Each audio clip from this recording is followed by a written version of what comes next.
Hello everyone, this is Janice Goldschmidt and I'm back with another tutorial.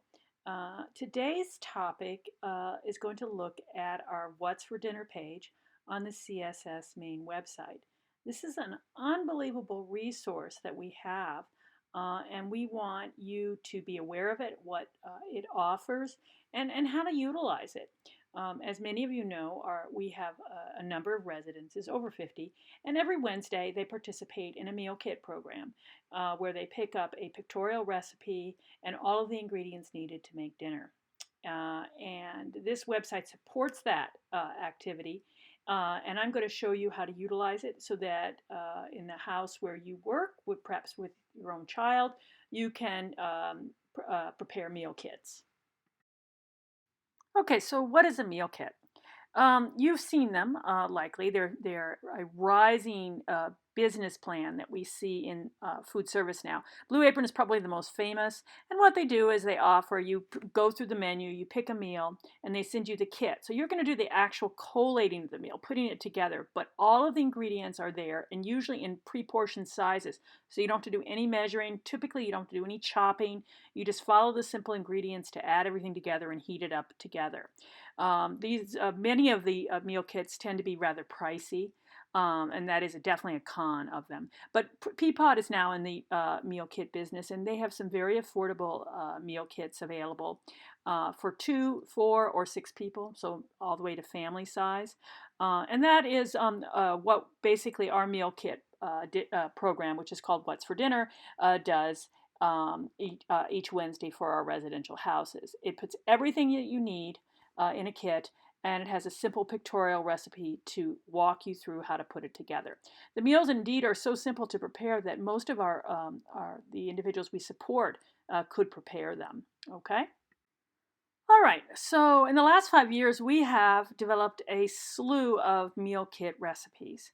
And all of these are available on the main CSS website. At the very top banner of CSS, you'll notice a What's for Dinner tab. If you click on that, it will take you to the What's for Dinner website, which explains the program, but on the right-hand side, you'll notice that every recipe is listed. For each recipe, we're going to provide 4 resources, which we're going to talk about in this tutorial. But this website is available, and all of the resources are free of charge. They're available to everyone within CSS as well as the general public.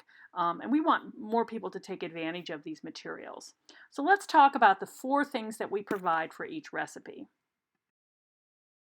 Okay, so down the right-hand side of that web page, we list every recipe that we offer. Here's 2 that I'm giving you as an example. And for each recipe, we have 4 resources.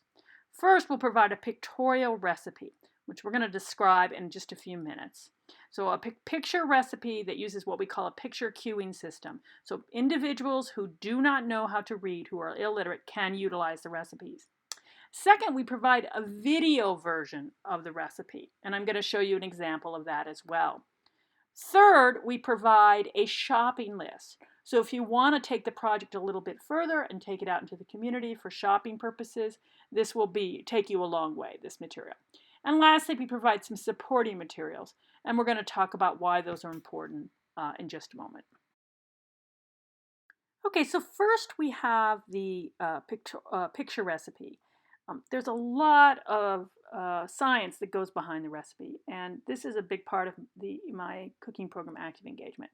This is not the place to go into it in depth of how we build pictorial recipes, but the 3 things you need to know is they do not require literacy, so an individual can go through the recipe without being able to read. They have to be super simple, straightforward, so that we don't pile a lot of steps together. You have to streamline the recipes, and they have to be knowable. And what I mean by that is they have to be consistent. You have to use the same symbols over and over and over. An individual has to be able to look at the ingredients and essentially know what they are, because it's basically a matching activity where the picture in the recipe has to be matched with the ingredients that they have in front of them. But the picture recipe is a crucial part of teaching individuals with cognitive or motor impairments to cook independently. And they're a big part of our What's for Dinner meal kit program. They're a tremendous resource. We have a huge database of them, and I encourage you to look through them to see if there are any that would be appropriate for the individuals you work with or support or that you care for. Okay, so the next thing we have is the video recipe. And that is basically just a video version of the pictorial recipe. This is a great tool for walking individuals through the recipe. Okay, so before you have them cook a dish and utilize a recipe, you can sit them down and just show them the video. They're usually 2 to 3 minutes long, and they just simply walk through the steps. That's going to help prepare them when they're actually doing the cooking project. Some individuals can use the recipe, the video version, as the recipe itself, but it requires stopping, going back, going forward. So I actually prefer the picture version during the actual cooking process. And I like the video version as a teaching tool.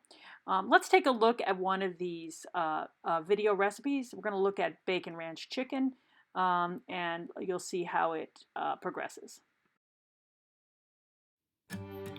CSS presents What's for Dinner, our new online cooking academy.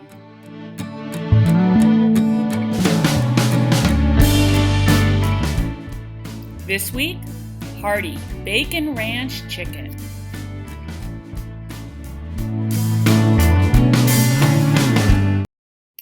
We're going to begin each session with hand washing, a very important part of food safety.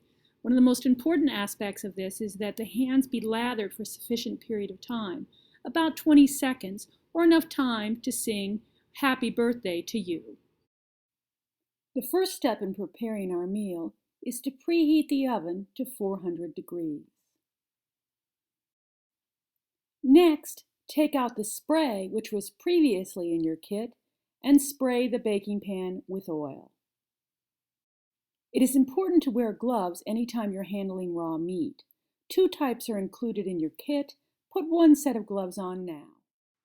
So, taking the narration out now, I'm going to continue. So, the video recipe then will continue to walk the individual through all of the steps of the recipe. Note things, how simple the instructions are.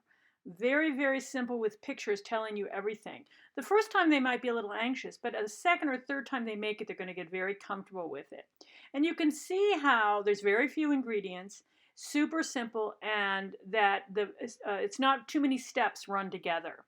Um, Very, very simple, walking you through. And the picture recipe is also a wonderful way to go through it. Again, I like to use the video version of the recipe to give them a preview. Once through with the video, and then they can proceed with the picture recipe to start to prepare the dish. However, all the recipes in our recipe bank are very, very simple dishes that can be mastered by individuals with both cognitive and motor impairments.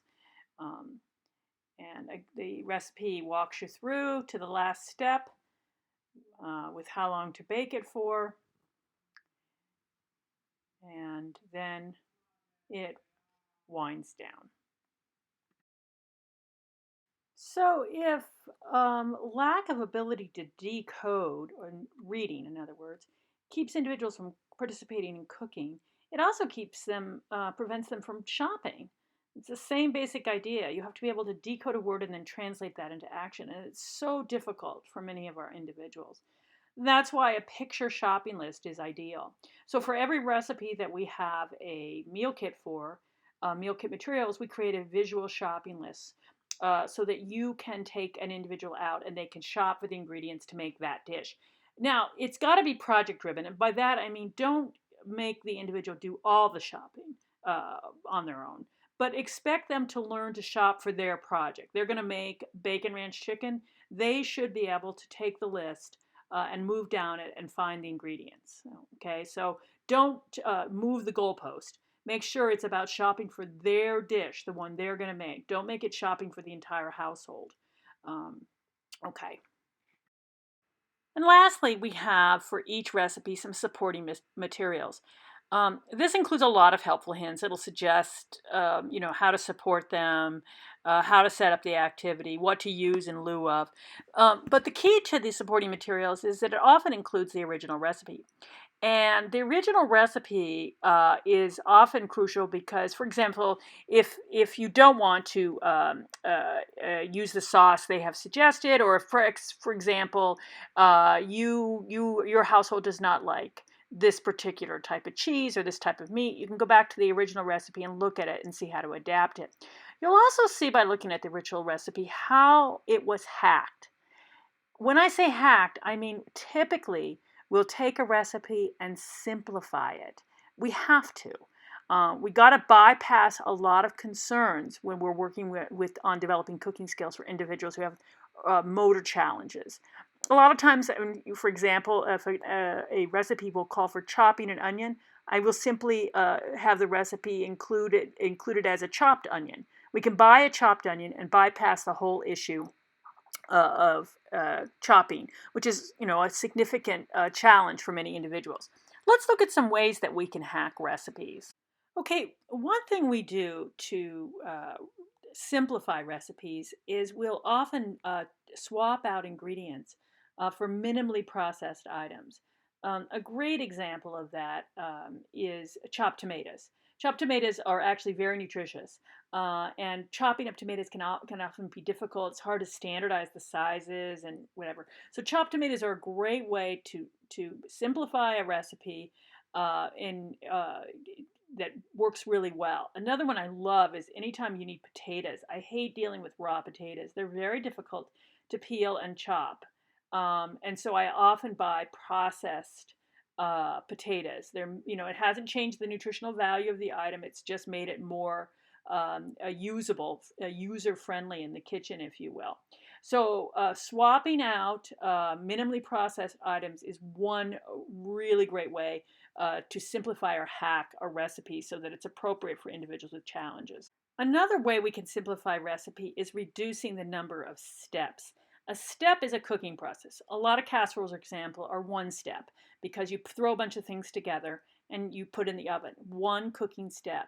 Something like a dish that requires ground beef and then you collate a casserole is a two-step. And then something like lasagna, where you brown the meat, you boil the noodles, and then you compile it and bake it, is a three-step.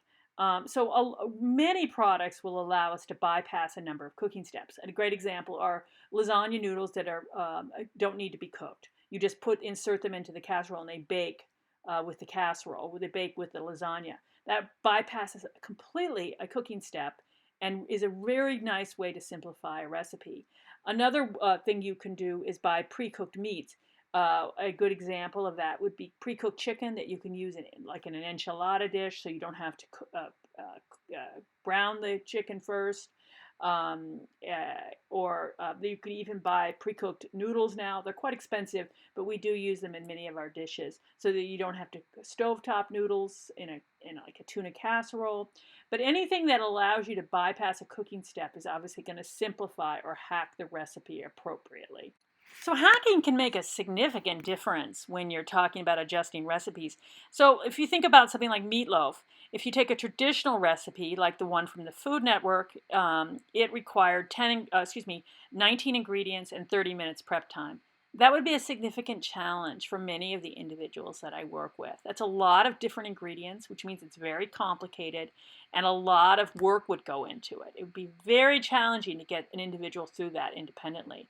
Well, we can hack it down. Kraft Kitchens has a hacked version of meatloaf that bypasses many of those 19 ingredients to 5 ingredients and just takes a few minutes. And trust me, I've made this recipe with many students. It's very doable, very simple, and almost all of my students can get to complete independence. So hacking or simplifying recipes is a really nice way to make them accessible for the individuals in our community.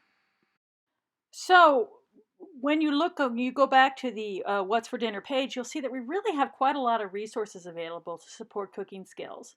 within our community. And so a great way to go about it is to work with an individual to pick a recipe, get a shopping list together, perhaps even the first time you'll gather the ingredients for them.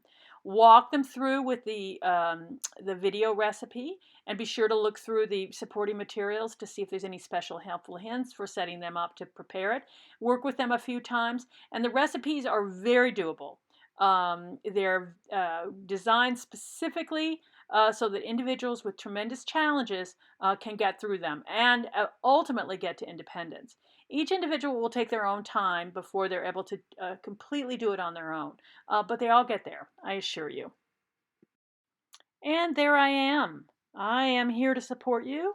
If you have any questions about this tutorial or if you have any suggestions for future videos, please let me know. I'd be delighted to hear them. And I'd like any feedback you have on our What's for Dinner program. I'll see you in the next video.